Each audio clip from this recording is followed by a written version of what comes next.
एउटा फुटबल खेलाडीले आफ्नो फुटबल करियरमा जम्मी 500 गोल गर्नु भनेको एउटा सपना जस्तै हो।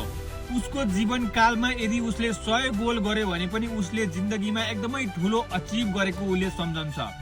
तर क्रिस्टियानो रोनाल्डो एउटा यस्तो खेलाडी हुन्, उनले 30 वर्ष आफ्नो उमेर कटिसकेपछि 40 को हाराहारीमा लागेर 41 वर्ष पुग्दाखेरिसम्म उनले आफ्नो करियरमा 500 भन्दा बेसी गोल गरिसकेका छन्।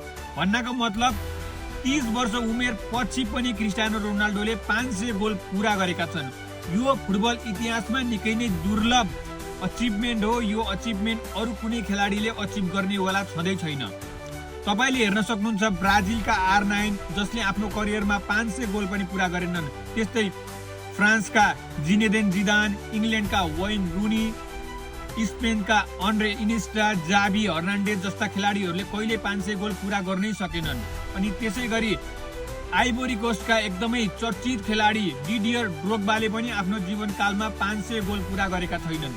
तर क्रिस्टियानो रोनाल्डो एकमात्र यस्ता खेलाडी बनेका छन् कि उनले आफ्नो जीवनमा 30 वर्ष कटिसकेपछि 500 गोलको पूरा कोसेढुङ्गा पार गरेका छन्। अब क्रिस्टियानो रोनाल्डोले आफ्नो जिन्दगीमा चाँडै नै 1000 गोलको आँकडा पनि पार गर्नेवाला छन्। भनेपछि एउटा क्रिस्टियानो रोनाल्डोमा हार्डवर्क, डेडिकेसन, मेहनत, परिश्रम, त्याग, तपस्या, सपना कस्तो बुनेर अगाडि बढेका रहेछन् भन्ने कुरा तपाईले देख्न सक्नुहुन्छ।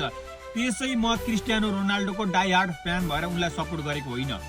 उनले खेलमा देखाउने जादु, मेहनत, त्याग, परिश्रम, लगन सब कुराको कारणले गर्दाखेरि म क्रिस्टियानो रोनाल्डोको एकदमै डाई हार्ड फ्यान भएको हो।